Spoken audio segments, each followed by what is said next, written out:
Hi friends, how are you? And I hope all will be clear with you.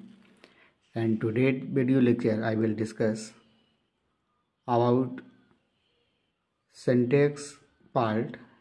It means the verb part, the forward rules that it included in this diary. तो यहाँ पे verb वाला chapter चल रहा है। तो इसके पहले मैंने आपको पार्ट 9 में बताया था, रूल 10 तक बताया था, और उसके बाद ये पार्ट 11 है और इसको सीधा देखते हैं रूल 11 से। तो फ्रेंड्स देखते हैं यहाँ पे, व्हेन टू नाउन्स और pronouns are used with conjunction not only but also verb will be used according to last subject. इसको ध्यान देना है। व्हेन टू नाउन्स, जब दो संज्ञाएं और सर्वनाम या सर्वनाम आर यूज, जिनका प्रयोग किया जाता है, विद कंजंक्शन, कंजंक्शन के साथ। कौन सा कंजंक्शन है? नॉट ओनली बट आल्सो, ये यहाँ पे कंजंक्शन है। तो verb will be used according to last subject. तो हमेशा जो वर्ब आएगी वो लास्ट वाले सब्जेक्ट के हिसाब से आएगी। जैसे देखते हैं, not only the commander but also the soldiers were killed. तो यहाँ देखेंगे नॉट ओनली द कमांडर, एक पहला कर्ता हो गया the commander, but also the soldiers, और दूसरा कर्ता हमारा क्या हो गया है? सोल्जर्स हो गया है यहाँ पे, है ना। तो हमारी क्रिया जो आएगी वो इसी कर्ता के हिसाब से आएगी। तो यहाँ देखिए वर लिखा है। इसी प्रकार से नेक्स्ट एग्जाम्पल देखेंगे, the only not only I but also my brothers. अब यहाँ देखेंगे तो आई ये कर्ता हो गया है, प्रोनाउन है यहाँ पे, क्योंकि यहाँ पे प्रोनाउन लिखा है तो प्रोनाउन का एग्जाम्पल भी देख सकते हैं। आई, नॉट ओनली आई, ना ही मैं, बट आल्सो माई ब्रदर्स, लेकिन मेरे भाई आर डूइंग हार्ड वर्क। मैं ही नहीं बल्कि मेरे भाई भी कठिन परिश्रम कर रहे हैं। इसका हिंदी अर्थ ये हुआ। तो यहाँ क्रिया जो है वो लास्ट वाले कर्ता के हिसाब से आ रही है। शायद है आपको ये समझ में आ गया होगा। आगे देखते हैं रूल 12। रूल 12 क्या कह रहा है कि सम वर्ब्स, कुछ क्रियाएं, लाइक जैसे कि डिस्क्राइब है, रिगार्ड है, मेंशन है, डिफाइन है, ट्रीट है, रिप्रेजेंट है, आर यूज्ड विद एज। इन क्रियाओं का अगर प्रयोग कहीं हो रहा हो तो आपको इन क्रियाओं के साथ एज का भी प्रयोग करना है, तभी आपका सेंटेंस सही होगा। जैसे देखते हैं, सी रिगार्ड्स मी एज हर गार्जियन। सी रिगार्ड्स मी, वो मुझे ऐसा ही सम्मान देती है एज हर गार्जियन, जैसा कि अपने अभिभावक को देती है ना। तो रिगार्ड फॉलोड बाई एज। आगे देखते हैं, तो रिगार्ड ये लिखा है तो इसका प्रयोग ये पहले वाले एग्जाम्पल में किया गया है। आगे देखते हैं, आई ट्रीट हिम। अब देखो ट्रीट वर्ड आया, एक तो रिगार्ड आ गया आपका ये वाला, और ट्रीट भी यही होगा। हाँ ये देखो ट्रीट है, तो I treat him as a gentleman, है ना। तो आई ट्रीट हिम, मैं उस पर विश्वास करता हूँ।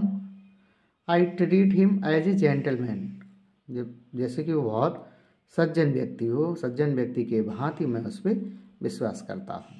आगे देखते हैं, दे रिप्रेजेंटेड, ये देखो रिप्रेजेंटेड लिखा है, तो they represented the case as they new.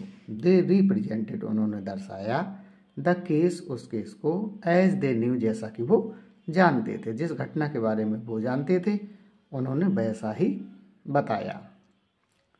तो यहाँ पे रिप्रेजेंटेड फॉलोड बाई एज हुआ है, ट्रीट फॉलोड बाई एज हुआ है, और इन जितने शब्द लिखे हैं सभी का एग्जाम्पल नहीं लिया है। आप इन सभी का प्रयोग करके, और ध्यान ये रखेंगे कि इन क्रियाओं के साथ आपको एज का भी प्रयोग करना है, तभी आपका सेंटेंस सही होगा। और इसके बाद देखते हैं rule 13, dare, need, make, see, hear, choose, think, appoint is not used with to as. लेकिन डियर ये क्रियाएं याद रखेंगे, dare, need, make, see, hear, choose, think, appoint is not used with to, as. इनके साथ ना तो आप टू लगाएंगे ना एज लगाएंगे। जैसे देखेंगे, you need not go there, तो मैं वहाँ जाने की ज़रूरत नहीं है। तो यहाँ देखो नीड आया, नीड वर्ब आई यहाँ पे। ये आगे देखते हैं, आई डेयर, तो यहाँ पे देखें, I dare not oppose him, मेरा साहस नहीं है, काहे का, उसका विरोध करने का, उसका विरोध करने का मेरे पास साहस नहीं है। आगे देखते हैं, आई मैड हिम लाफ, मैंने उसे हंसाया। तो यहाँ पे देखते हैं मैड आ गया है ना, यहाँ पे डेयर है और यहाँ पे नीड है। आगे देखते हैं, दे हियर्ड देम क्राई, दे उन्होंने, हियर्ड सुना, देम उनको, क्राई चिल्लाते हुए, उन्होंने उन्हें चिल्लाते हुए सुना। तो यहाँ पे हियर देखो ये लिखा है, तो यहाँ पे हियर का भी वाक्य प्रयोग कर दिया गया है ना। आगे देखते हैं, माई फ्रेंड्स थिंग्स, यहाँ देखो ये थिंक लिखा है, तो यहाँ थिंग्स का भी प्रयोग किया गया है। माई गर्लफ्रेंड थिंक्स मी अ फूल, है ना, तो मेरी जो गर्लफ्रेंड है वो मुझे मूर्ख ही समझती है ना। तो इस वाले सेंटेंस में आप यहाँ देख सकते हैं। और इसके बाद आगे देखते हैं, इसके बाद देखते हैं नंबर 14 पे, कंडीशनल सेंटेंस विद इफ और when is followed by simple present and simple future. इस नियम को बहुत याद रखेंगे, परीक्षा में इससे रिलेटेड क्वेश्चन बनते हैं। जैसे देखते हैं, he, if he comes to me, यदि वो मेरे पास आता है, आई शैल हेल्प यू। इतना ध्यान रखेंगे, present indefinite followed by future indefinite, ये इसका नियम होता है। आगे देखते हैं, rule 15, when if clause has impossible fact, unreal sense और any imagination, if clause takes were and main clause would. इतना ध्यान रखेंगे यहाँ पे। यहाँ क्या होगा, इफ क्लॉज जो है, if clause has impossible fact, ऐसे फैक्ट जो असंभव हों, अनरियल सेंस मतलब जो सेंस होगी अवास्तविक होगी, और कोई कल्पना होगी, ऐसी कंडीशन में हमें इफ क्लॉज टेक वर, तो यहाँ पे किसका प्रयोग करेंगे, क्रिया वर्ब का प्रयोग करेंगे, एंड मैन क्लॉज वुड, और मैन क्लॉज में वुड का प्रयोग करेंगे। जैसे आगे देखते हैं इसके एग्जाम्पल,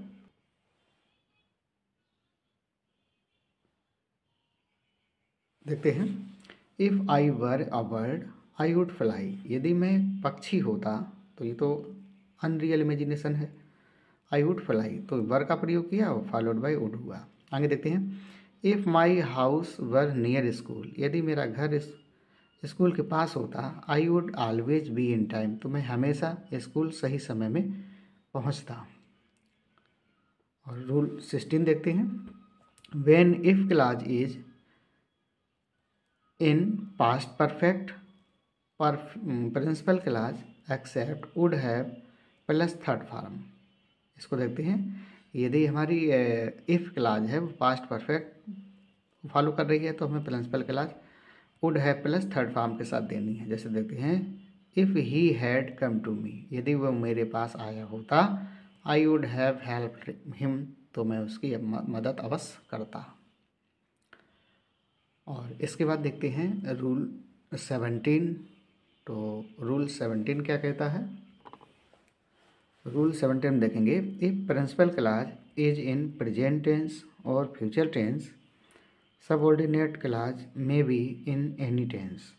इसको ध्यान रखेंगे, यदि प्रिंसिपल क्लॉज हमारी प्रेजेंट टेंस में हो, वर्तमान काल में हो या भविष्य काल में हो, तो सबऑर्डिनेट क्लॉज जो है वो किसी भी टेंस में हो सकती है। जैसे देखते हैं, ही सेज, ये प्रेजेंट इंडेफिनिट शो कर रहा है, that children like to play, कि बच्चे जो हैं वो खेलना पसंद करते हैं। आगे देखते हैं, रवि सेज, रवि कहता है, दैट की ही वाज प्लेइंग क्रिकेट, कि वो क्रिकेट खेल रहा था।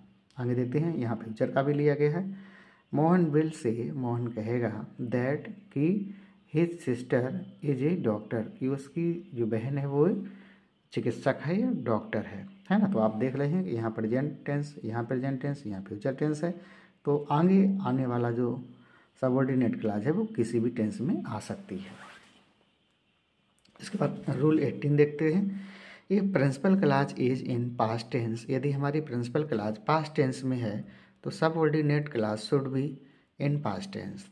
तो हमारी सबऑर्डिनेट क्लॉज है वो भी पास्ट टेंस को ही फॉलो करेगी। जैसे देखते हैं मीरा सेड, अब यहाँ देखो पास्ट इंडेफिनिट हो गया, से का सेड हो गया, दैट की he was learning his her lesson. तो मीरा सेड, मीरा ने कहा, दैट ही वाज, ओ मीरा है तो यहाँ पे दैट, सी वाज लर्निंग तो यहाँ सी हो जाएगा, she was learning her lesson. He said, आगे देखते हैं ही सेड, तो यहाँ पर भी पास्ट इंडेफिनिट है, that he wrote a letter to his mother, है ना। तो he said that he wrote a letter to his mother, तो यहाँ भी पास्ट इंडेफिनिट है, तो फॉलोड बाई, यहाँ देखो पास्ट इंडेफिनिट को ही फॉलो किया जा रहा है। और यहाँ पर भी आप देख रहे हैं कि वाज लगा है तो पास्ट की ही बात की जा रही है। इसके बाद आगे देखते हैं रूल 19 देखेंगे। If subordinate clause has universal truth, यदि आश्रित वाक्य में सार्वभौमिक सत्यता है, हिस्टोरिकल ट्रूथ ऐतिहासिक सत्यता है, हैप्चुअल एक्शन या कोई आदतन में कोई एक्शन है, हैप्चुअल एक्शन है, और यानी प्रोवर्ब या कोई कहावत है, verb will be used of simple present, तो क्रिया जो है वो हमेशा सिंपल प्रेजेंट को ही दर्शाएगी। जैसे देखते हैं यहाँ पे the teacher said that, the teacher said, अब देखो यहाँ पे हमारी जो प्रिंसिपल क्लॉज है वो पास्ट टेंस में है, that the earth moves round the sun. अभी देखो इतिहास ये यूनिवर्सल ट्रूथ है कि पृथ्वी जो है वो सूर्य का चक्कर लगाती है ना। तो आगे देखते हैं, तो ये हमारा हो गया यूनिवर्सल ट्रूथ, ये वाला एग्जांपल हो गया यूनिवर्सल ट्रूथ। आगे देखते हैं my mother said that India celebrates her independence day on 15 August every year. अब आप यहाँ पे देखते हैं कि मेरी माँ ने कहा दैट की इंडिया सेलिब्रेट, इंडिया मनाती है हर इंडिपेंडेंस डे, अपना स्वतंत्रता दिवस, ऑन 15 अगस्त 15 अगस्त को, एवरी ईयर हर साल, है ना। तो ये क्या हो गया, ये हिस्टोरिकल ट्रूथ हो गया, ये ऐतिहासिक सत्य है यहाँ पे ये वाले एग्जाम्पल में। आगे देखते हैं, आगे क्या है, हैप्चुअल एक्शन है, तो हैप्चुअल एक्शन देख सकते हैं। माई ग्रैंड मदर सेड, मेरी दादी माँ ने कहा, दैट की डॉग्स बार्क एट स्ट्रेंजर, की जो कुत्ते होते हैं वो अजनबियों पे भौंका करते हैं। तो यहाँ पे देखो डॉग्स, ये भी प्रेजेंट इंडेफिनिट को शो कर रहा है क्योंकि यहाँ प्लूरल करता है तो क्रिया पहले से ही प्लूरल है। आगे देखते हैं he said that diamond cuts diamond, तो यहाँ पे प्रोवर्ब का एग्जाम्पल लिया गया है, माने कि जो मैंने यहाँ पे लिखा है वही एग्जाम्पल यहाँ पे दिए गए हैं। उसने कहा कि लोहा लोहे को काटता है ना। तो यहाँ पे डायमंड कट्स डायमंड, तो हीरा हीरे को नहीं काटता है, मतलब कहने तात्पर्य ये है कि ये कहावत है और इसका मतलब है लोहा लोहे को काटता है। इसी वजह से हमें ज़्यादा गुस्सा भी नहीं करना चाहिए, क्योंकि आपने देखा होगा कि जो गर्म लोहा होता है और ठंडा लोहा जो छेनी होती है वो उसको गर्म लोहे को काट डालती है। तो ठंडे लोहे में पावर होता है और गर्म लोहे में पावर नहीं होता है ना। उसी प्रकार से हमें भी अपने गुस्से को कंट्रोल करके रखना चाहिए। आगे देखते हैं, तो फ्रेंड्स आप सुन रहे होंगे कि हनुमान चालीसा भी बज रहा है, तो इसको भी एंजॉय करेंगे और उस आध्यात्मिक होकर के इंग्लिश सीखेंगे, है ना। तो रूल 20 देखते हैं। If the verb of principal clause is in present tense और future tense, subordinate clause takes may, and if principal clause is in past tense subordinate clause take might. ये भी इम्पोर्टेंट नियम है भाई कि यदि हमारी प्रिंसिपल क्लॉज प्रेजेंट टेंस या फ्यूचर टेंस में हो तो जो सबऑर्डिनेट क्लॉज है वो में आएगा उसमें, और यदि प्रिंसिपल क्लॉज पास्ट टेंस में है तो माइट आएगा। इतना ध्यान रखेंगे, प्रेजेंट और फ्यूचर फॉलोड बाई में, और if it is in past tense followed by might. Example देखेंगे तो आप समझ जाएंगे। जैसे देखते हैं, he works hard so that he may stand first. अब देखो यहाँ पे ही वर्क्स हार्ड, ये प्रिंसिपल क्लॉज हो गया, वो कठिन परिश्रम करता है ना। तो वर्क से लिखा प्रेजेंट इंडेफिनिट फॉलो कर रहा है। ही वर्क्स हार्ड सो दैट, ताकि ही में, अब देखो यहाँ पे प्रेजेंट इंडेफिनिट है तो यहाँ पे में आ गया। अब आगे देखते हैं, ही में स्टैंड फर्स्ट, ताकि वो प्रथम श्रेणी में पास हो सके, ये पूरा इसका हिंदी अर्थ है। आगे देखते हैं, ही वर्कड हार्ड, अब देखो पास्ट इंडेफिनिट हो गया, क्रिया सेकंड फॉर्म आ गई। तो he work hard so that he might get good marks, उसने कठिन परिश्रम किया ताकि उसके मार्क्स जो हैं वो अच्छे आए, है ना, माइट गेट गुड मार्क्स।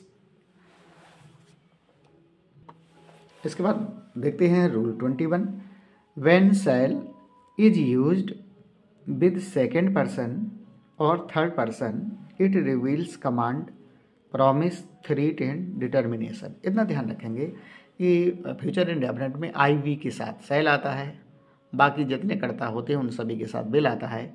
लेकिन अगर ये अपोजिट प्रयोग इसका हो जाए, वही रूल यहाँ पे बताया गया है। ये ज़्यादा कठिन भी नहीं है, शायद आपने थोड़ा भी पढ़ा होगा तो आप जरूर जानते होंगे। यू के साथ विल आता है लेकिन यहाँ शैल आया है, तो यहाँ पे एक कमांड दर्शा रहा है। जैसे देखते हैं, you shall have to take, you shall have to take this medicine. अब ये कमांड है कि तुम्हें इस दवाई को लेना ही पड़ेगा। तो ये क्या हो गया, एक कमांड हो गया, आदेश हो गया। तो यहाँ पे अगर आ जाता you will have to take this medicine, तो आप दवाई ये लेना है, आपको लेना पड़ेगा, तो वहाँ पे कमांड नहीं होगा, अनिवार्यता नहीं होगा। ठीक है, आगे देखते हैं, दे शैल बी, वैसे दे विल भी होना चाहिए, लेकिन यहाँ पे देखते हैं, they shall be punished if they steal again, यदि उन्होंने चोरी दोबारा की तो उनको पनिशमेंट किया जाएगा, है ना, ये धमकी हो गई। आगे देखते हैं, they shall leave the room, they shall leave the room, उनको कमरा छोड़ना होगा, तो ये डिटर्मिनेशन हो गया है ना। आगे देखते हैं, when will is used with first person it reveals willingness, promise, threat and determination. वही बात बताई गई है कि आई और वी शैल लेता है, अगर वो विल ले रहा है तो उनका भी विलिंगनेस, प्रॉमिस या थ्रेट, धमकी हो जाएगी, या वादा हो जाएगा, या इच्छा हो जाएगी। जैसे देखते हैं, I will do this work, I will do this work, अब मैं इस कार्य को करूँगा, ये हमारी विलिंगनेस है, हमारी इच्छा है, करूँगा ही, कहने का तात्पर्य है, अनिवार्यता लग गई यहाँ पे अगर आई के साथ विल आ गया। आगे देखते हैं, I will try to write better next time, अब ये प्रॉमिस कर रहा है कि अगली बार मैं बहुत अच्छे ढंग से लिखूँगा, पहले से अपेक्षा अच्छा लिखूँगा। I will try to write better next time, है ना, तो ये प्रॉमिस हो गया। जब कोई गलती कर देते हैं तो कहते हैं कि अगली बार ऐसी गलती नहीं होगी, अब मैं अगली बार इससे अच्छा करके दिखाऊंगा, है ना, तो ये प्रॉमिस हो गया है। आगे देखते हैं, वी विल टीच पाकिस्तान, अब हम सब वी प्लूरल है तो we will teach Pakistan a good lesson, अब हम पाकिस्तान को एक सबक सिखाएंगे इन द नेक्स्ट बार, अगले युद्ध में। तो ये धमकी हो गई कि अगली बार जब युद्ध होगा तो पाकिस्तान को सबक सिखाएंगे, ये क्या हो गई है, धमकी हो गई है। आगे देखते हैं रूल 23 क्या है, tell is used with lie, speak is used with truth. ये बहुत इंपॉर्टेंट नियम है कि टेल, जब आप झूठ बोलने की बात हो रही है तो टेल का प्रयोग करें, और जब सत्य बात बोलने की बात हो रही है तो स्पीक का प्रयोग करें। जैसे देखें, डू नॉट टेल ए लाई, है ना, तो हमें झूठ नहीं बोलना चाहिए, या झूठ ना बोलो, स्पीक द ट्रूथ, है ना, सदैव सत्य बोलो या सत्य बोलो। और आगे देखते हैं, नोट करके लिखा है, yesterday is used in past tense, यदि पास्ट टेंस की बात हो रही है तो आपको यस्टरडे शो करना है, टुमारो का प्रयोग करना है तो आपको फ्यूचर टेंस में टुमारो का प्रयोग करना है। और आज का जो वर्ब वाला जो चैप्टर है वो फ्रेंड्स यहीं पे समाप्त होता है। और ये प्रोसेस जो चल रहा है वो आपको कैसा लगा है, कमेंट बॉक्स में कमेंट करके ज़रूर बताएं। यदि आपको कोई सुधार बताना है तो भी बता सकते हैं, लेकिन उल्टा सीधा कमेंट ना करें, है ना। आपको यदि वीडियो नहीं अच्छा लग रहा है तो ना देखें, कोई ज़बरदस्ती नहीं है, लेकिन एक बात की गारंटी है, यदि आप इसको बाकायदा देखते हैं तो आपके इंग्लिश में 4 चांद ज़रूर लगेंगे। तो आज के लिए इतना ही, आपका दिन मंगलमय हो। Thank you.